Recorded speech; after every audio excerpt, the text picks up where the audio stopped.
This episode is sponsored by Realtor.com, who wants you to take advantage of your free profile on Realtor.com.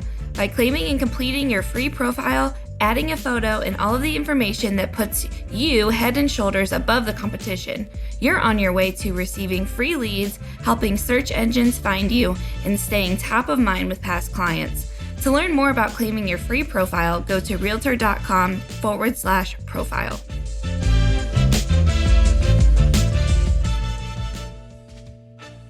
Welcome to the Real View podcast, where Ohio Realtors connect you to innovators and influencers, keeping you with the real view of real estate. Whether you're a broker, agent, first-time homebuyer, industry leader, or just happen to stumble upon our podcast today, you can expect to hear tips, tools, tricks, interesting information, and so much more from the experts in Ohio's real estate game.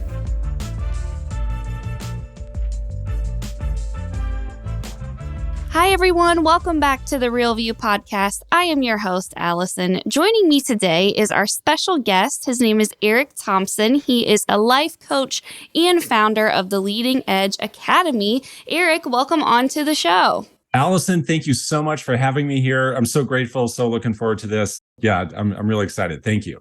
Yeah, we're really excited to be having you on today. We are going to be diving into Eric and some of the work that he does and this idea of the perfect real estate career and what that means, how we can achieve it. What does that even look like?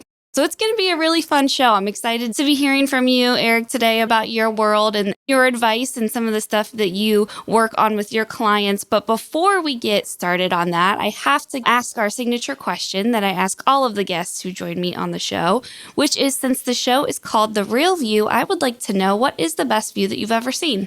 I love it. So I love this question. Okay, so I live in Colorado. And I love the mountains and I love to ski. And I'm guessing a lot of people have been to Snowmass ski area, at least have heard of it. It's right near Aspen at the top of Snowmass Ski Mountain. You have to do a little bit of a hike. You have to hike maybe like 2 minutes. You get this view of mountains called the Maroon Bells. And the Maroon Bells are like the most photographed mountains in all of Colorado. Like if your listeners saw a picture, they would say, oh yeah, I've totally seen those mountains before.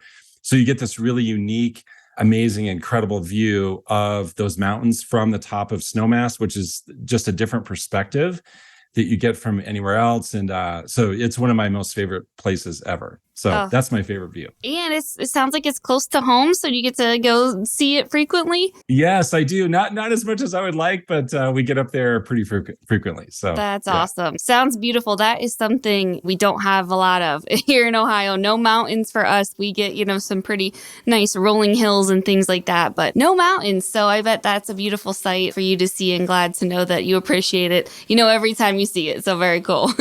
Yes, thank you. Yeah, it's amazing. So I want to hear, before we get started on the topic today, I want to hear a little bit about you, Eric, what your career journey has been like, kind of what you do now, how you got started in the world of real estate. Give us a little background history and information about you and your career journey.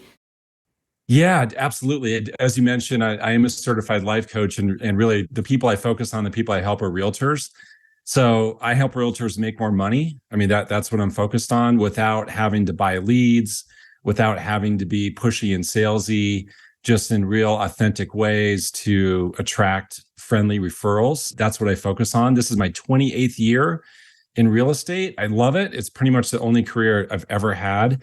So started pretty much right out of college, started focused on new homes and new developments. Then that led to general brokerage. So I've been high-performing realtor myself. I've been in management leadership roles. I have owned real estate brokerages before, but really what I found to be the most fulfilling for me is helping other people to figure it out and to have success. And I'm known for helping people with really simple, straightforward ways to have success. And it's just the biggest kick I get is when someone says to me, hey, Eric, that thing you told me to do, it totally worked.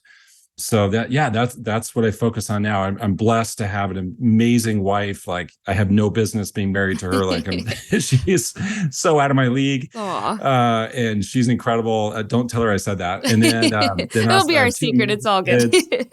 I have two girls who are in junior high. The three of them are like the light of my life. And so as I mentioned before, we live in Colorado. We love to do all things Colorado. We ski and bike and hike and love to go to the lake in the summertime. And yeah, but I just really, really love to help realtors. That's part of the reason I became certified as a life coach, because I know so much of the realtor's life is obviously their personal life too. And having all of those pieces kind of figured out and taking a really holistic view helps them to ultimately make more money when they have stuff really figured out in their personal life as well. Yeah, and that's kind of what is cool and was on my list of questions. What makes your approach so different and unique? And I think, you hit on some of that points. It's focusing not on, those sales goals and crushing all of those, but also like who you are as a person. What else would you say about your approach that makes it different maybe than some other life coaches or instructors out there? Yeah, I appreciate you asking. Another thing is I focus on the fact that most of the people I work with in my group training programs, they have a fear of being pushy. They don't want to be pushy and salesy. And I love that about them. To me, that tells me that they're a really good person. They don't want to come across as a used car salesperson. All respect to used car salespeople, but they don't want to be that stereotypical person. They want to maintain a really great friendship and a good family relationship or whatever. Like they don't want to mess that up.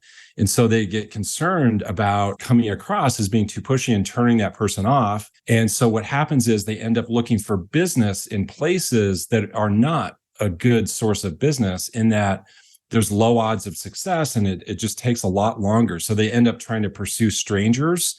And the research is, and I'm sure you talk about this, the research that NAR produces, like 71% of all real estate consumers pick the realtor based on a relationship. One thing I really focus on that's different is I help realtors overcome that fear of being pushy with really specific dialogues on how to come across as a friendly, helpful person, which really unlocks their ability to engage with their social networks as a place to attract referrals, which only makes sense because that is the best place. So I help them to really nurture those relationships, be able to attract business and never mess up the personal relationship. Like if anything, make it better. That's like the low-hanging fruit for a realtor's business, is within that sphere, within those existing relationships.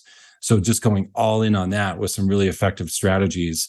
So that's one thing. And then the other thing I coach on a lot is building up credibility and building up the awareness of a realtor's credibility, because it really takes two things. It takes relationship and credibility. So knowing that the real estate consumer, they have a lot of choices. They have a lot of different realtors they can choose from. The way to stand apart is with your credibility. So the realtor is already credible, but we just have to make sure that the client knows that. And so that kind of goes back to my first point, that the realtor will get concerned about talking too much about the market and really showing their expertise because they're afraid of being pushy. But if you can do it in a value add way that gets the client to say, oh my gosh, they really know what they're talking about. Not only are they a great person, but they really know their stuff. That is like where the magic happens. That is really the key to, again, unlock the potential of just attracting friendly referrals.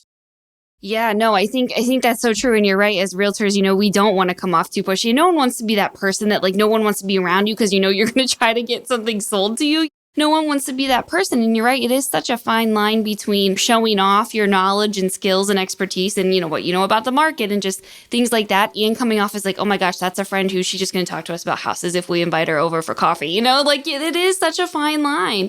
What's some advice that you have to kind of walk that line, and how can we really do it and find that secret sauce magic way, as you mentioned, of doing that? Yeah, absolutely. I'm happy to share. It's 5 words. Okay. So the opposite of being pushy is being helpful. Okay. That's the opposite of pushy. And so when I coach people they're always like, oh yeah, that's it. Because all I want to be is helpful. I just want to be a friendly, helpful person because I am a friendly, helpful person. So I don't want to be pushy. I want to be helpful. And that feels authentic to me, because that's who I am. That's why I started this in the first place. So the 5 words are, would it be helpful if? Would it be helpful if? So if that's all the realtor is coached to ultimately say to the person they're talking to in response to questions and thoughts and comments that people are making about the market, you just consider, okay, what would be helpful to this person, given the questions that they're asking me, given the situation they're in, given the things that they're talking about? Is there something that I have that would be helpful that I can offer to them that would help them out. And so it's an awesome statement because it forces you to get empathetic, like it forces you to get inside the mind of the other person. And we're empathetic already. So it's not like you have to fake being empathetic, but it really gets you to think about, okay, what would help this person out? And you see the world through their eyes instead of just thinking what would help us personally. We think about what would help them. And the other brilliant thing about that 5-word statement is it creates a next step, right? So you're going to offer up something that would be helpful. If you do a good job, they will say yes to that. Then you could say, great. And how about I'll follow up with you, just see what questions you have, see if you want to learn even more, see what you thought, whatever is appropriate. So like an easy example would be a lot of your realtors listening to this have access to some kind of a newsletter, for example, whether it be printed newsletter or e-newsletter, maybe that their company produces. There's some kind of market update that they have access to. There's some information, right? Some stats about the market. And so as the client is asking questions about the market, which they always do, we never have to bring it up, they bring it up. You can just say, you know what? I have just the latest report. I just got it a few days ago. Kind of sums up what's happening in the market. It's just a few pages. Would that be helpful if I sent that to you? I'm happy to send it over. So when you use those two phrases, would it be helpful if, and I'd be happy to, in conjunction, they will say yes. They'll say, oh yeah, great. Yeah, please do send that over.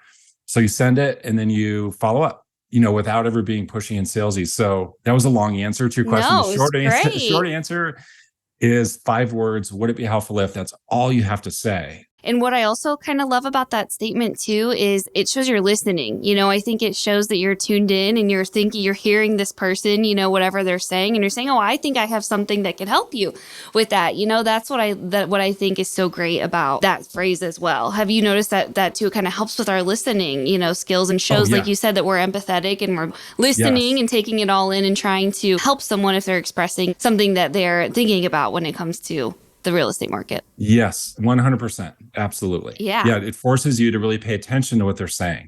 So one of the things too that I like on your website, and it's laid out really nicely if you all want to go check Eric Thompson's website out, Leading Edge Academy, is you kind of lay out a bunch of questions, but you say, you are already this, you are already enter, that adjective that you have on your website, these little phrases. And I think that's really cool. We already have these skills, but yet something is stopping us from getting there. What do you kind of see in your time coaching and leading others that really stops us from maybe reaching our full potential? What does that look like from your perspective? Yeah, well, I'll tell you, Allison, what's happening right now. We're blaming the market. We need to stop blaming the market. Now, and here's the thing, the market is going to have a say in our results for sure. I'm not saying that it has no influence, but we're giving too much of the responsibility to the market for our results and also for how we feel.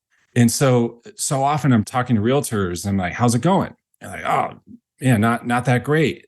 And I say, why? Well, haven't you heard? Haven't you seen what's happening with interest rates, with inflation, with the market, on and on. And again, we need to be aware of what's happening in the market. The market's going to have a say. But when you give away how you feel to the market, we're never going to be in a position to really get what we want, have the results we want, help the number of people that we want to help in the way that we want to help them, when we're chalking it all up to the market, when we give it all away. And so that I think the best metaphor, because I like to ride bikes, I mentioned that before, it's, right now we have a headwind. So when I'm dealing with a headwind on my bike, I have to deal with it. The headwind is the headwind. I can't do anything about it other than turn around and ride the other way, but then I'm not going to get to where I want to go. And so you have to really you have to hunker down, right? And hopefully you're around other people and you can draft off of them and you can really have fun with that metaphor. But, right now we have a headwind. We had a tailwind in the market. There's a headwind now. So it will impact how fast we can go using the bike riding metaphor. But if we're on our bike and we say, well, I can't ride anymore because it's windy, I have to stop. It's windy out, I have to stop. Well, you're not going to go anywhere. You're not going to make any progress. So it will impact how fast you can go, but you can't give away your results 100% to the market, and you can't give away how you feel to the market. My focus now in my group coaching program, we're talking a lot about here's what's out of our control, and we're going all in on the things that we can control. And it's only 3 things. So I call it's the 3 essentials. And so that's the thing I see right now. And that's, if there's anything that's holding an agent back, holding a realtor back. They're giving away all their power to something that's not in their control.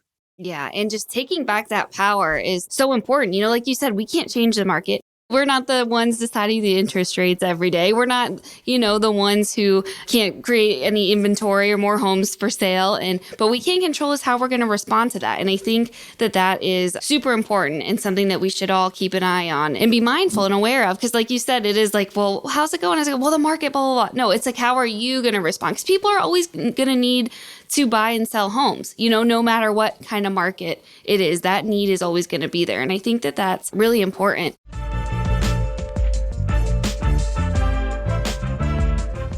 This episode of The Real View is brought to you by the Ohio Association of Community Colleges. Ohio's network of community colleges provides accessible training that accommodates the busy lifestyles of aspiring real estate professionals at half the price of a traditional university. With convenient locations in every part of the state, as well as online options, Ohio's community colleges are your smart choice for pre-licensing education. For more details or to start the journey to a real estate career, visit the education page at ohiorealtors.org and then click on the pre-license course locations. So I want to kind of talk about this idea of the perfect real estate career. And you kind of talked about it in the beginning too. Everybody wants to make a lot of money and not spend a lot of time doing it. But beyond that, what does this idea of the perfect real estate career consist of? Ultimately it's when it feels really good, when you feel very fulfilled. You work with people that you love working with. You have ways to attract more. Like you're not worried about where's my next deal coming from. Like there's none of that energy. It's just a really calm, focused, and also determined energy. And also, again, very aware of the market. We're not going to have rainbows and unicorns about this tough market that we're in right now. We're going to get it. The perfect career is when an agent, when a realtor can focus on just three things. So I kind of mentioned it before. I call it the three essentials. So when it comes down to it, there are only three things that are in your control that will really determine your success, your outcome. Only three things. So the good news is there's only three things, and there are three things you totally can control. So the first thing is you. So that's thing number one is you. Okay. So you have to optimize you. Thing number two is your clients. When I say clients, I mean all the people in someone's database or sphere of influence, because not just current clients, because I think we need to think of all those people as clients, because what you do with a client is you take care of a client. So we're taking care of all those people, whether it be the 150 or 250 or 350 people in someone's database. So the second thing, have you optimized how you interact with your clients, the goodwill that you're building with them, the relationship, the credibility? Are you being super proactive? Have you identified and gotten clear about who your best client is? And have you chosen not to work with a certain kind of person? So that's all about optimizing the client. And the third place is your environment. So your environment has a ton to do with your success. There's a lot of interesting research around this. Yeah, that's interesting. Yeah, I never thought about that. Yeah. So that, think of the most amazing flower seed in the world, put in very toxic soil, that seed is not going to grow. And so even like an average seed put in the most amazing soil ever is going to grow into something cool. So getting people to really optimize their environment, who are they surrounding themselves with? Is that a supportive environment? Is that a place where they're learning a lot, really building up their skill set, really understanding the market? So again, the three things are you, your clients, and your environment. We have to right now, because of the headwind, we have to optimize all three. Like all three, they have got to be at a 10 out of 10. They have to be. Like there's no time to kind of wing it or wait for things to change or anything like that. We've got to be all in on really dialing those up. Yeah, absolutely. So that's the perfect career. Yeah. And one of the things you were mentioning too in the beginning was who you are as a person. And this goes back to you and your environment. That just affects our careers so much. And if we're kind of not functioning at our highest level, how can our business really kind of do the same? What's your thoughts on that and how we can really, become the best version of ourselves, surround ourselves with some great people? And how does that impact ultimately our career and where we end up? Yeah. One of the best hacks on building up yourself and building up your self-belief and your self-confidence is to commit to always having your own back.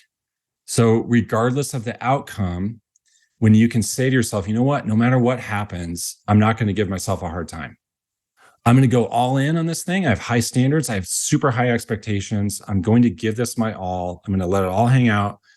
I'm not going to do this halfway. But if it doesn't go like I want, if I don't get the answer I want, if I don't get the response I want, if they say no, if they end up working with another realtor, if they choose to wait and not act today, if, whatever is not the outcome you want, if that happens, I'm not going to harass myself. I'm going to learn from it. I'm going to kind of replay the tape and think about how I might be better next time, but I'm not going to beat myself up. So when I can get someone to really go all in on that, like really commit to that, their self-confidence goes through the roof, because they'll walk into that big listing consultation, they'll walk into that first time with a buyer, they'll walk into that negotiation knowing that they're going to have their own back no matter what. So they have way more confidence going in there. So there's research on this too. What really what rattles someone's confidence is when they're worried about the self-harassment that will come later. I don't feel good about this because if it doesn't go well, then I'm just gonna, years and years on end, I'm gonna give myself a hard time. So when we can stop doing that, we do ourselves such a favor and we really boost up our self-confidence. Isn't that sad that we are the worst on ourselves? Like nobody else is even caring or thinking, but it's us. We're doing it to ourselves. Like we are making ourselves miserable and beating ourselves up if something doesn't go exactly the way that we planned on it. I mean, that's like so sad. It is super sad. It's super sad. Yeah. Yeah. The way I get people to think about it, like think about a little league baseball player, right? So think about a little kid playing baseball and thinking this kid has had a hard time getting a hit. And now it's this kid's turn to go to the plate. If the coach, right before that kid goes to the plate, if the coach is like, look, you better get a hit or else, like you're gonna hear it from me for a long time. You better get a hit. That kid is gonna be so rattled, right? That there's no confidence and probably not gonna get a hit when the kid's going to the plate with that mindset. Whereas if the coach says, look, I want you to get a hit. I believe in you. That is what we expect. I know you can do it. And also know if you don't get a hit, I got you. Like I got your back. Like it's all good. We're just going to learn from it. So just know I totally have your back, even if you don't get a hit. Think of the body language that kid is going to have walking up to the plate. That kid's going to be like, okay, the coach has got me no matter what. So here I go. I'm going to give it my all. So we got to do that to ourselves. Yeah, we are. We're so hard on ourselves. Like we got to stop talking badly to ourselves. This is something I think everybody struggles with. I know I do personally. I'm always, that voice in your head is always, doubting yourselves. And, you always are so tough on yourself and you just want, and when things don't go your way, it's always like, oh my gosh, you're right. You harp on it for the next, 6 weeks. I'm still thinking about the mistake I made or something that I tried and it didn't go my way. And it's just, we got to stop doing that. We got to be better as realtors. Yeah. Nicer self-talk for sure. Absolutely. Absolutely. What are some common mistakes that you see that realtors make when it comes to their career? I know we kind of talked about being pushy, about having this negative self-talk. What are some of the other mistakes that kind of you see that things get in the way for our realtors to be having successful careers? Well, one I see right now, and this will sound very basic, but because the market has gotten tough, because of the headwind, I see a lot of realtors just really pulling back on their marketing and really pulling back on their outreach, really pulling back in terms of being proactively reaching out to people. For whatever kind of strange reason, they think that because there isn't, in quotes, good news to share about the market, that they shouldn't be out talking about the market. But oh my gosh, like right now, there's an incredible opportunity to answer questions and like be the voice. Be the one that's bringing clarity to a confused market. Be out there talking about it. Even if you don't feel like it's positive news, be the one talking about it because people are looking for answers and they're going to remember those that really stood up right now and were willing to proactively have that reach out and really talk about the market and give some good insights and nuggets as to what's happening in the market, what's happening now and why. Here's where we think it's going and why. Here's what has happened in the past and why, just to go all in on that. There's an amazing opportunity. So like a lot of agents right now are almost like going into hiding. And I saw it happen right after COVID too, right? So like March of 2020, a lot of realtors went into hiding. And the next thing you knew, the market took off. And those are the ones like scrambling, trying to catch up. Whereas those who still stayed in motion and really did a good job, of connecting with clients, those are the ones that benefited. And the same thing is happening now. Now the time frame is stretching. Like we saw such a quick turnaround when COVID came along, like the market turned down, like the light switch was turned off, like all the way off. But then 45 days later, it was turned on. It's not 45 days right now. It's going to take longer. But those who are still reaching out to clients, doing a really good job with that, those are the ones who are going to win. Those are totally the ones who are going to win.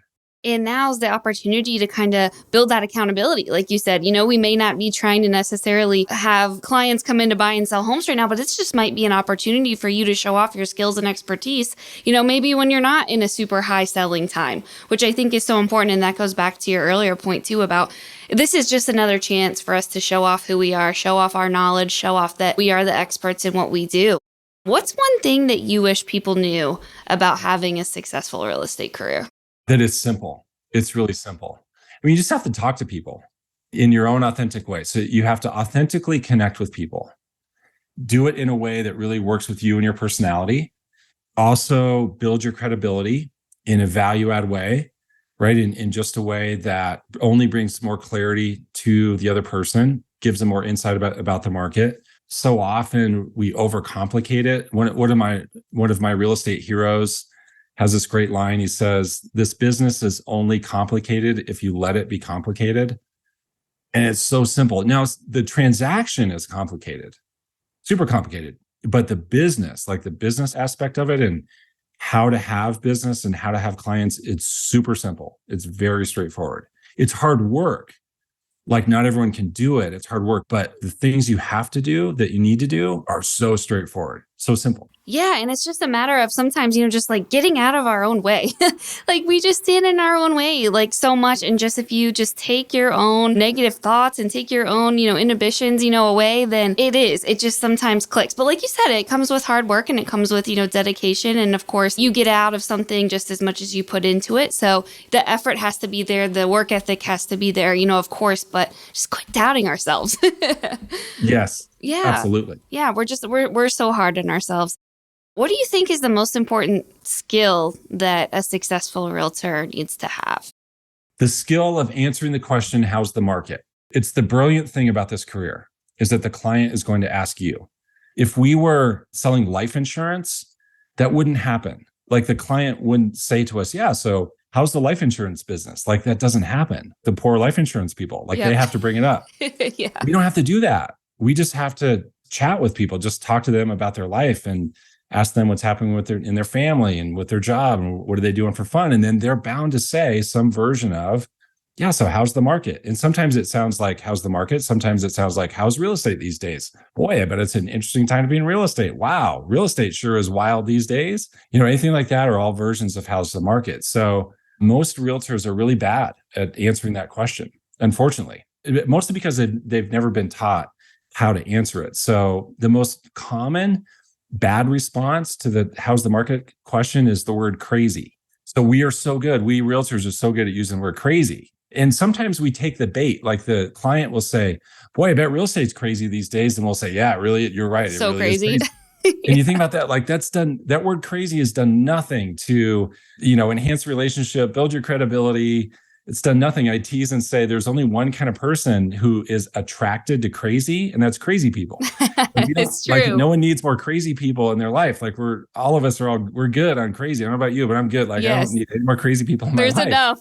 So crazy, when we use the word crazy, it's repelling to the kind of person that we want to work with. So we need to remove the word crazy from our vocabulary. We're not going to call the market crazy anymore. Like we can use that word just with us. Like if you're at lunch or having a glass of wine or beer with another realtor friend, you can say it's crazy, but we're not going to use that word with clients. So that really the easiest way to answer, like the most straightforward way to answer the question, how's the market, is to have always 3 stats at the ready. Okay. So just have 3 stats or facts, little nuggets about the market. So I coach people to write these down every morning. Just write them on a little sticky note, put them in your pocket. There they are. They're ready to go. That will help you to memorize them. So like if you could memorize what's happening with prices, what's happening with inventory, and what's happening with days on market. Like if you had a stat to share, and so the client says to you, "Yeah, so what's going on in real estate these days?" You can say, "Well, here's what's interesting. Prices are doing this. Inventory is doing this. Days on market is doing this." Then that person is going to say, "Wow, they really know their stuff. This person really knows what they're talking about. And then away you go into a great conversation about the market, which leads to a would it be helpful if? That's so smart. Basic as that sounds, successful realtors are really good at answering that question. And because they have memorized those 3 stats, they walk around with this energy of, someone please ask me about the market, please. They're just energetically begging for the you question. to ask. Yeah. So they get the question without ever having to bring it up themselves in conversation. Whereas those that don't study those stats, they have an energy of, I hope no one asks me about real estate because I'm not ready to answer. That's a problem, right? So when you get good at knowing how to answer, you're going to get the question more, which means you get to say, would it be helpful if more, which means you're off to the races. Endless opportunities. The door is wide open from there. Well, Eric, this was so fantastic. So many great little bits of advice that I know I have things in my head that I'm going to write down and tips to take with me when we stop this recording here. But this was really, really great. And I appreciate you coming on so much. And thanks again for being here. Oh my gosh, my pleasure. If I could just plug absolutely. one thing of a free class, your listeners can watch a free class. It's online. Just go to erictclass.com. So it's a 1-hour workshop. I think it will help a lot. It really covers the 3 essentials. ERICT, then the word class.com, erictclass.com. Go there. It's totally free. And I think it'll help your listeners out. Yeah, guys, go check it out, erictclass.com. Hear more from Eric. I know he's shared some great information, so I'm sure that class will have a lot of great stuff to take away from it too. Thanks again for being here, Eric, and to all of our listeners, thank you guys for tuning in. We'll talk to you next week. Thank you for listening to The Real View. That wraps up today's episode. You can keep up with the latest on the podcast at ohiorealtors.org/therealview and on Apple or Google Podcasts, Spotify, or wherever you listen. Have questions, comments, or suggestions? We want to hear from you. Email us at podcast@ohiorealtors.org. We'll see you next time.